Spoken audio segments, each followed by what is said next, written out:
Hey, beautiful people out there watching my channel, because only beautiful people watch this channel. It's just the truth. Don't look in the mirror. You're beautiful. You heard it from me. Don't ask your mama. She'll lie to you. She'll lie to you. She'll say, "Boy, you ugly. You play that Pokemon and you ugly."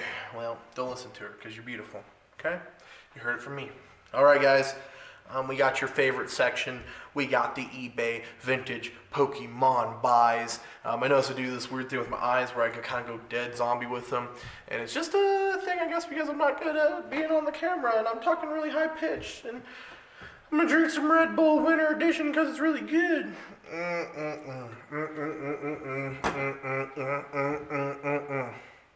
Oh yeah, I wasted enough of your time. So, starting off, I actually got a nice little thank you. It says, "Thank you so much for your purchase and support during this trying times. Please leave positive feedback and follow our store for more amazing deals. We are always open to offers and negotiating. Many blessings." How sweet of them. Now they're going to have the hardest package to open. That's just how it works. Gosh darn people in there. They're, good lordness. Alright guys, this is the awkward part of the video where I sat here for 20 minutes and try to open this and don't get it open, but no, I got it. So we'll see what we got in here. Alright, so I think we got kind of a mixed bag. So we got, let's go by one by one. Sabrina's Ghastly from Gym Challenge. Cool little card. Really like the colors on there. Kind of makes Ghastly look a little bit more solid.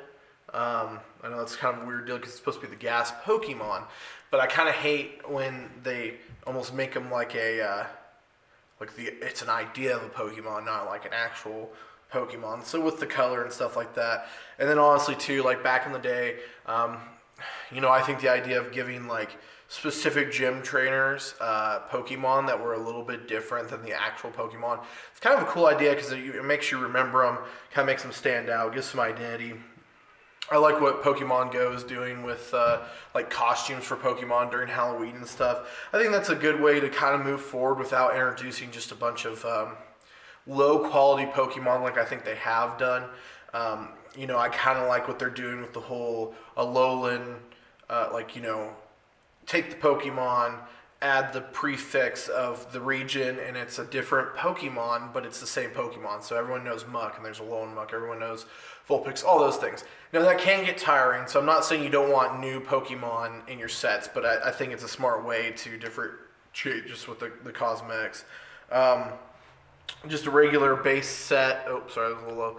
Base set Onix. Nothing too special, but I think any base sets, anything honestly for the original Gen 1 Pokemon's gonna be fire. We got the Jungle Cubone, pretty iconic. I don't know if it's just me, but I remember this card from my childhood. Just the Cubone staring up at the stars, and I don't know, kind of one of my favorite Pokemon. I really always thought Cubones were, believe it or not, I thought they were Charmanders that weren't fire.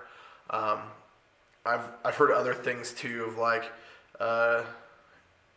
them being Genghis Khans that lost their moms or something like that. I don't know. Then we have Gligar, and I think I'm going to be wrong about this, so don't hate me, but I think it's Neo Destinies is what this comes from, or something like that, because that's a Gen 2 Pokemon. And then we got the favorite Primate from the Jungle set, so pretty nice card there. Get these all in top loaders after we're done. Alright, I'll start off the next one.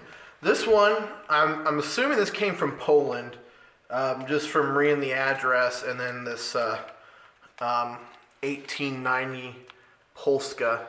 I don't,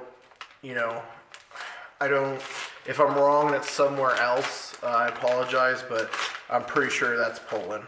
So we'll see what we got from there. I don't remember, ordering anything crazy. So I think this should be an English cards base set, but maybe we get sold some fakes for the first time. You never know. I actually have an older video.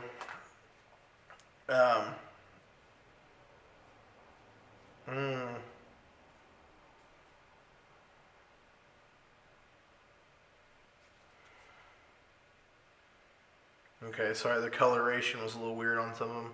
But I actually do have an older video where I found some cards in a garage sale, and believe it or not, a small amount of them were fakes, and I don't know why they were fakes. They had the first edition stamp on them. The person who had owned the cards was actually, I'm related to him, and so it wasn't like they were probably really doing it to scam anyone, but it's still one of those things where it's like kind of like, why is there fakes? I don't know if it was maybe something that,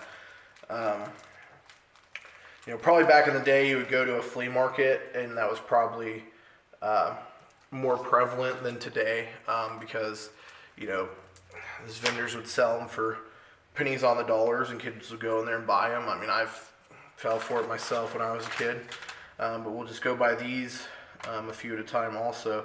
Oh, no, okay, so this is what this is. So, this is the Charmander set I bought, and I don't know specifically why this person has so many, but this is so here's the Charmander. They're all in a little bit rougher condition. I mean, nothing too crazy, but a lot of them got little smudges and stuff like that, but 1, 2, 3, 4, 5, 6, 7, 8, 9, 10, 11, 12, 13, 14. 14 Charmanders. And really they're all pretty decent. I mean, this one's probably the roughest one. It just has the most edge damage and stuff like that. But the center and everything like that. I don't know. There's a few that concern me with the coloration, and I don't know if that can just be from different things. And I'm sure this camera is probably not good enough to tell the difference. But they're the same size. But this card is considerably darker on the back than this card is, for example. But then this card is darker on the front. So lighter on the back, darker on the front. And this one is darker on the back, lighter on the back. No, hold on. Sorry. Lighter on the back, darker on the front, whereas this one is light on the front, darker on the back. So I don't know if that can be from storage. I'll have to look into it if it could be a fake. I won't circulate these in with the rest of my collection for a little bit. And actually, I was going to put some penny sleeves on them, but that's 14 of them's going to take a while. So, especially where we still got 2 more packages. I tried to get the shipping label off this, so I didn't have to use the marker, because I feel like I get marker on my hands every so often, and I don't want to get them on the cards. But I couldn't get the shipping label off without completely destroying the envelope, and I kind of want this to have some semblance of me opening it. Also, these just came nothing to them, no penny sleeves, no nothing, just wrapped in paper. So be careful with that. But then you get things like this, where these are not in penny sleeves, so this is a bunch of different cards, and they send them in top loaders. I don't understand the thought process of that, so I'm gonna pull all these out, because if there's any movement, you're just getting scratching, and then I can already, cards are sticking together if they got a little stickiness on them, things like that. It's penny sleeves are penny sleeves for a reason. They're cheap. So if you're gonna do anything with Pokemon cards, I can understand maybe if you just found these and you're selling a one-off, but if you sell Pokemon cards at all in some sort of bulk, invest in some penny sleeves. Just penny sleeves and something wrapped in paper tight would be fine. But especially on, let's see, I just put those on the back, but especially on things like this where these are supposed to be vintage cards, and maybe to some people they don't think they're really worth anything. They think this is a bubble, but really it's not. I mean, I guess it could be, but I'm just going to go ahead and say it's not a bubble. We still have at least a few more years of, and honestly, I'd say we have probably still 10 more years, if not more, of probably stragglers really wanting to get into Pokemon and that are going to spend money. But so guys, we got the base set Magnemite. Nothing special there. Base set Vulpix. Always, kind of that, I think it's Cerulean City they go to, and they have that fashion shop, and all the Pokemon are dressed up, and that's what that kind of reminds me of with the Dazzle in the background. Then we got Koga's Grimer. And that kind of, just like this is why I love Pokemon, because that to me is like, that's art. That's not just a card, you can't use it to play anymore, it's out of date, but just look at that. It invokes emotions in you, right? And that's just the purest form of art is emotions. Putting it on a card or painting it down or all these things, they're just filters, and so someone gives you a hard time about liking Pokemon cards or anything like that, give them a hard time about liking Monets or Warhols or anything. It's just everything. If you like anything, you're a nerd. It's just whether or not society accepts it or not. And guess what? Pokemon's becoming mainstream because we all liked it at one point, and we're all adults now, so we don't have to pretend we don't. We got Team Rocket's Ponyta, probably the most damage card I've seen. I don't know if this is just gunk I get rid of if I found some cleaner and was gentle with it, or if that is actual damage. I don't know if you can see that or not. This card is this Paris right here, this Jungle Paris. That's just, it's ruined. I'm not even gonna keep that. I know you can't see this, but I'm throwing it in the trash. It's not worth. I'm not going to ruin my reputation over something like that. I'm not going to sell a kid a card like that, even for $1, because I don't want people to go back and this is where you get it. So then, kind of same deal. Another Grimer. I didn't realize how much I like Grimer and Muck. I don't like Muck as much as I like Grimer. The Muck, I don't know, always give me that fat slob look, because I never liked that look. But the Grimer is with the chemical barrels, and it just brings Pokemon to life when you see stuff like that. Because when you just see a Pokemon by itself, it's just a creature that someone made up. But it's this brings the fantasy about it. There's the moon in the background. There's the barrels. I love it. That's where, if this was real life, that's where you'd find a Muck. And I love that. And I've always loved that about Pokemon. And sometimes I wish Pokemon Go, I know it's probably a long way to go, but I always wish that they had the technology that if you were on the coast, for example, you'd find more water Pokemon. And I know people wouldn't like that because if you live in the middle of the country like I do, there wouldn't be a whole lot of water Pokemon. But even a lake or something like that, and it'd be kind of fun because then you could do that excuse I want Squirtles. So hey family, let's hop in the car and drive down the lake. But they didn't do that. I think they maybe had it at one point, but I don't know how well it worked. Because, for example, I live in the Midwest, and I always think it'd be cool that if the Pokemon we found the most of were grass types and ground. But that's, I know you can find those everywhere, but kind of give us the bonus or something like that. Maybe that's boring to most people, but I thought it would always be cool. Then we got the Team Rocket Magnemite. And see, that's what I mean by there's just a Pokemon there, which just is more of a drawing than trying to capture the Pokemon. They just did that on some of these, but still like it. I don't hate it. Or I guess this Seal's a better example, right? There's nothing in the background to bring this Seal into life. It's just the Pokemon. There's no barrels. There's no nothing which I guess you'd find Seal in water, so maybe that makes sense. But it'd been cool if you saw a coastline and all those things. So maybe I'm just a nitpicker, but I do like the cards that have some more character to them instead of just the Pokemon stuff. Even this, this is a very basic. This is the jungle Venonat, but it's got the flowers. It just makes it feel hey, if you're out walking around and there was a flower patch over there, you might see a Venonat. And maybe I'm just a nerd, so that's what like goes through my head, but it would be fun. It would be cool. I mean, I still probably wish, as my daughter said, she wants a Pikachu as a pet, and it's like, man, I remember that when I was a kid. I was hoping one day that we could animate Pokemon cards.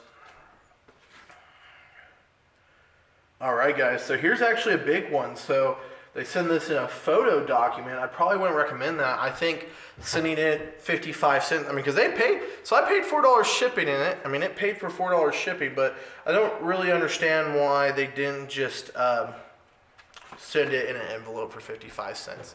And we all, is sometimes here's what they do, and so I've called this out on other videos, but you know, this guy actually, he charged $4 and he spent the $4 on shipping. So he didn't make extra money off of shipping this. I mean, that's what it costs. It had the shipping label on there. I took it off. But I don't know why he just didn't send in a regular envelope. It would cost 55 cents. He could have put some protection around it. Cost him nothing, probably some household stuff. I mean, you know, like a top loaders, they do get expensive. You got to buy them. I think they're $1 a piece is what, no, they're less than that, because I think I bought like a pack of 25, and I think there's 4 of them, which is 100, it's like $25. So that come out to 25 cents a piece. So these are 25 cents. So, you know, you could 75, let's just throw it in there, 75 cents for shipping. It was 76 cents with the penny sleeve. I don't know, it probably cost, I don't know how much my penny sleeves cost me. I probably got 1,000 for $10. So, is that a penny? I don't know. I'm bad at math, but so kind of a big hit, guys. So, you know, I don't see a whole lot of scratches or anything too bad on this card. So it's a nice Kaboot Tops from the Fossil set. Hollow, always love adding a hollow to my collection. There is some damage here at the top on the back, if you look at that, if you can see that. And then there's just some, you know, black smudge everywhere. I don't really, you know, I don't know what causes that in the long run. You know, if that's something like intentional, like, you know, I hear a lot of stories like, you know, that people's parents and stuff would use marker around their kids' cards a lot for whatever reason. And I don't know if that's indicative of that, or, you know, just dirt in the binder itself and it just wears into the card, or if that's just what it looks like when it rubs off. But go ahead and put that into the top loader since we're about done with the video. So guys, that's the haul. Still, like I said, I mean, I'll have to update my spreadsheet and see how much I still have in them. But at one point, I was only like at $1.85 per card, just with combines and bulk. And I know some things are worth more than others, but right now I'm kind of treating all vintage cards as something that has value, because I think there's going to be a lot of people that either put it off or get into it, that they're going to want to collect the original cards. I don't know how crazy everyone will go if they'll do like base set shadowless, base set unlimited, anything like that. But you know, a lot of times when it comes to collections, people want the best collection. No one wants to just have the mediocre collection. No one wants to have the collection of 1 Charmander, 2 Ponytas, and Pikachu card that was bent in half. Like, no one's asking for that. So, you know what, guys? I think that's gonna do it. So I'm gonna do the double deuces. I'm gonna do the piece up. I'm gonna do the Dabaroni, and thank you.